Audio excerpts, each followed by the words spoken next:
내가 놓친 게 있다라면은 좀 살짝 돌아보시고 그렇게 해서 잘 챙겨서 가는 하반기가 돼야 됩니다. 그러면 재물적인 부분이라든지 전체적인 사람과의 관계라든지 이런 것들이 굉장히 좋습니다. 워낙 병운인 운기가 원숭이띠 분들한테 전체적으로 기회가 되는 운기가 있고 변동, 이동수 이런 것도 있는 해가 되기도 하고 내가 준비한 것에 대해서 잘 노력을 해서 간다면 그 결과는 정말 확실하다. 안녕하십니까 선생님. 네, 안녕하세요. 반갑습니다. 서울 강서구 화곡동에서 법당을 모시고 있는 처은공입니다. 반갑습니다. 네, 반갑습니다 선생님. 네, 자, 저희가 좀 이제 남들보다 빠르게 네. 좀 순서대로 좀 뒤에서부터 이제 하반기 운기를 좀 미리 정보를 좀 드리고 있잖아요. 네. 그래서 오늘은 어떤 분들 차례가 좀 다가왔을까요? 선생님? 요번에는 우리 재주 많고 끼도 많고 호기심도 많고 욕심도 많은 원숭이띠에 대해서 좀 준비를 해봤습니다. 알겠습니다. 자, 그럼 오늘 저희가 2026년 하반기 원숭이띠 분들의 운기를 한번 자세히 선생님께서 알려주실 텐데요. 네. 그 전에 선생님이 딱 원숭이띠 분들을 딱 생각을 해보자면 좀 이분들만의 특징적인 부분들은 좀 어떤 게 혹시 있을까요? 뭐 제가 초반에도 얘기했지만 호기심도 많고 욕심도 많고 네, 고집도 세고 그렇지만 재주도 많고 끼도 많고 또 두루두루 주변에 친구들도 많고 그러다 보니 구설도 많고 뭐가 많죠.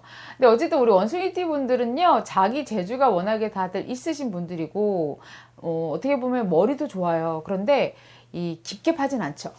뭔가를 깊게 파지는 않고 얕게 많이 아시는 분들이 많아서 주변에서 보면은 굉장히 뭐 박학다식하다 할 수 있겠지만 또 본인 자체는 그 얕음에 좀 만족을 못하는 원숭이띠들도 많습니다. 그래서 또 호기심이 많아가지고 뭐가 있으면은 또 새로운 거, 뭐가 있으면 또 새로운 거 이런 거에 또 관심도 많아요. 그리고 또 역마의 기운도 강하다 그러죠. 한 군데 가만히 못 있고 많이 움직이려고 하시는 우리 원숭이띠들도 많고요. 직장에서면 직장에서 또 내가 사업을 하는 사람이면 개인 사업이든 법인 사업이든 큰 사업이든 그렇게 좀 내 자리에서 뭔가 전문적으로 잘 이끌어 가시는 그런 분들도 꽤 많습니다. 우리 원숭이띠 분들 같은 경우에는요 연예인에서도 또 재주가 많다 보니까 연예인 쪽에서도 좀 워낙에 많이 계시고 예체능계에도 굉장히 많고요. 그런데 단점이라면 끈기가 좀 부족하죠. 네, 재밌는 거가 있으면 요거 하다가 멈추고 또 저기로 가고 이런 식으로 조금 그게 좀 단점이기는 해요. 근데 본인들도 알아요. 그게 그렇다라는 걸. 그래서 그러지 말아야지 이런 분들도 많습니다. 그리고 우리 원숭이띠 분들도 특징이라면 인간관계가 두루두루 좋아요. 구설이 많아서 힘든 분들도 꽤 있지만서도 그래도 기본적으로 인간관계가 조금 좋은 편입니다. 왜냐면 이제 호기심도 많고 하다 보니까 또 두루두루 또 잘 하다 보니까 또 인간관계가 되게 좀 좋기도 하고 또 외로움도 많은 성향들이 많아서 친구들 찾아서 또 많이 또 어울리시는 분들도 많고요. 그래서 인간관계가 좀 좋다 이렇게 보시면 될 것 같습니다. 오, 알겠습니다. 네. 그럼 약간 사람마다 다르겠지만 네. 내향적이신 분들보다는 외향적이신 분들이 좀 많은 편이겠네요. 네, 맞아요. 그러니까 그런데 되게 웃긴 게 외향적이기도 하면서 내향적이기도 해요. 그래요? 그러니까 어떻게 보면은 깊은 관계까지는 못 가는 경우가 많더라고요. 물론 이제 한번 깊어진 자기가 너무 좋아해서 깊어지는 사이가 된다면 오래 가려고 되게 하기는 하는데요.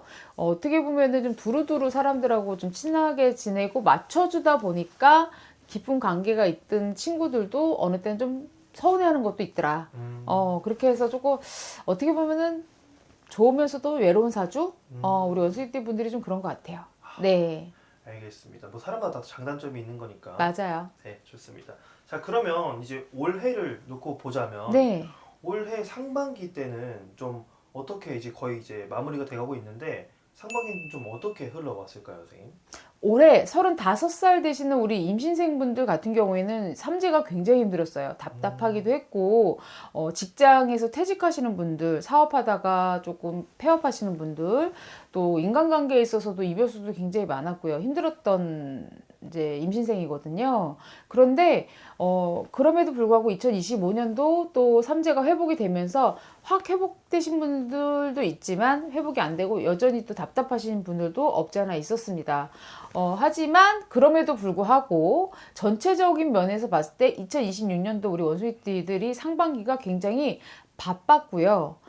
굉장히 뭐랄까 정신이 좀 없었다? 하지만 그게 좋은 쪽으로 정신이 없는 거. 사회초년생들 같은 경우에는 내가 뭔가를 준비하기 위해서 바빴고, 내가 뭐 직장 생활하고 있는 분들이라면 내가 뭔가를 준비하기 위해서 바빴고, 사업하시는 분들도 마찬가지예요. 내가 뭔가를 얻기 위해서 바빴다. 많이 바빴다라고 보시면 될 것 같아요. 상반기가 결실을 얻기 위한 바쁨이라고 보시면 되겠죠. 네. 알겠습니다.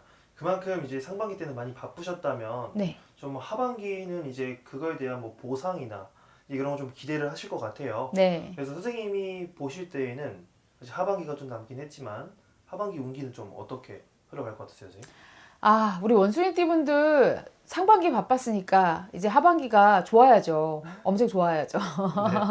그런데 저는 약간 우려가 되는 부분이 있다면 상반기가 굉장히 바빴기 때문에 어떻게 보면 하반기도 좋아야 되겠지만 중간에 조금 흐름에 있어서 구설이라든지 어떤 충돌 또는 어떤 안 좋은 소문 이런 걸로 인해서 약간 고전을 좀 하겠다. 그리고 뭔가 내가 진행하는 일에 있어서 약간의 막힘이 들어오겠다. 요거는 좀 보입니다. 그게 한 중반기쯤이 될 것 같거든요. 근데 그때 내가 잘 치고 나가느냐 아니면 머무느냐 거기서 내가 꺼지느냐 이런 차이로 하반기가 좀 많이 바뀔 것 같아요. 왜냐면 우리가 말띠해의 원숭이띠 분들이 굉장히 말 등에 올라타서 굉장히 바쁘게 지나가겠지만은 그러면서 내가 챙겨야 될 걸 못 챙기는 경우들이 생기실 거거든요. 그게 구설이 되고 충돌이 되고 안 좋은 소문이 되고 그리고 재물로서는 또 손실이 오고 이런 식으로 조금 오는 경우가 있으셔서 요 부분은 좀 잘 챙겨서 가셔야 될 것 같아요. 아무리 바쁘시더라도. 그리고 건강적인 면에 있어서도요. 바쁘게 지내고 하다 보니 스트레스도 많았을 것이고요. 또 원숭이띠 분들 같은 경우에는 내가 원하는 것을 얻기 위해서 또 되게 직진하시는 스타일이시거든요.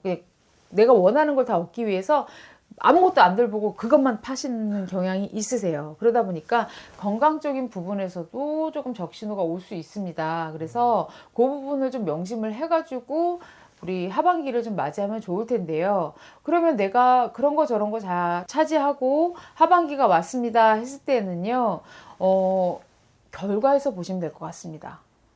분명한 결과는 있으시다. 다만 내가 그 중간의 과정을 어떻게 잘 거쳤느냐에 따라서 좋은 결실이 있고 또 아닌 경우도 있고 좀 약간 극과 극이겠다. 이렇게 보시면 되세요. 그래서 이제 중간에 조금 내가 챙겨야 될 부분은 좀 잘 챙겨서 가시고 내가 놓친 게 있다라면은 좀 살짝 돌아보시고 그렇게 해서 잘 챙겨서 가는 하반기가 돼야 됩니다. 네, 그러면 재물적인 부분이라든지 전체적인 사람과의 관계라든지 이런 것들이 굉장히 좋습니다. 그러니까 워낙 병운의 운기가 원숭이띠 분들한테 전체적으로 기회가 되는 운기가 있고 변동, 이동수 이런 것도 있는 해가 되기도 하고 해서 그 기회를 잘만 잡으면 정말 결과가 너무 좋거든요. 그래서 내가 그 다음 해를 어떻게 보내느냐를 하반기에 결정을 하실 수가 있으세요. 그런데 요게 준비가 안 되어 있으면 사실은 이것도 아니고 저것도 아니게 돼버리겠죠. 네. 알겠습니다. 선생님께서 이렇게 하반기 운기를 좀 자세히 말씀 주셨는데 네. 그럼 좀 마무리로 좀 정리를 해주시자면 가장 좋은 점 한 가지와 좀 가장 조심해야 될 점 한 가지씩만 좀 말씀해 주신다면 딱 어떤 거일까요? 먼저 가장 조심해야 될 거는 다시 말씀드리지만 내가 챙기지 못해서 생기는 구설과 충돌, 안 좋은 소문, 그리고 재물에 대한 손실입니다. 특히나 재물에 대한 손실 같은 경우에는요, 그러니까 우리 원숭이띠 분들이 생각보다 지출 관리가 잘 안 되세요. 그래서 내가 돈을 이렇게 많이 벌어와도 그걸 어디다 쓰는지 생각을 잘 못 하세요. 그러다 보면 손실이 생길 수 있거든요. 그래서 그 부분에 대해서는 좀 잘 챙기셨으면 좋겠고요. 좋은 점이라고 한다면 내가 노력한 것에 대한 결과는 확실하다. 내가 준비한 것에 대해서 잘 노력을 해서 간다면 그 결과는 정말 확실하다. 그래서 그 결과가 다음 해에 더 좋은 성과로 들어올 것이다. 다만 그만큼의 노력이 없이 그냥 정말로 가만히 있으면 아무것도 없습니다. 보상이 없습니다. 그러면 그 다음 해가 힘이 듭니다. 보통은 제가 다음 해까지 얘기 잘 안 하거든요. 그런데 원숭이띠는 그게 좀 명확해요. 내가 올해 하반기가 잘 어떻게 되느냐에 따라서 그 다음 해가 잘 좋으냐 나쁘냐가 나눠지니까 그 부분은 명심하셨으면 좋겠어요. 알겠습니다. 네. 이렇게 선생님께서 방금 이제 하반기 운기 좀 간단 명료하게 정리해 주셨는데 네. 저희가 선생님께서 말씀해 주셨지만 이 모든 원숭이들하고 다 운기가 그렇게 똑같이 흘러가지는 않겠죠. 맞습니다. 네. 기회가 있는 분도 있고, 없는 분도 있고, 말을 들을 분도 있고, 안 들을 분도 있고. 근데 그러다 보니까는 좀, 아유, 뭐, 그러면 내가 그걸 어떻게 준비를 해야 되는데요? 라고 궁금해 하시는 분들이 분명히 있을 거죠. 그러면 당연히 저희 차원궁 찾아주시면 되고요. 어쨌든지 간에 2026년도 하반기까지 좀 잘 준비해서 잘 마무리해서 다음 2027년도를 좀 맞이하셨으면 좋겠어요. 우리 원숭이 띠분들. 네. 알겠습니다. 그래서 오늘도 이렇게 좋은 말씀 너무 감사드리고 선생님, 저희도 다음 영상에서 또 다른 분들 한번 여쭤볼 테니까 더 좋은 말씀 기대해 볼게요, 선생님. 네, 감사합니다. 네, 수고하셨습니다.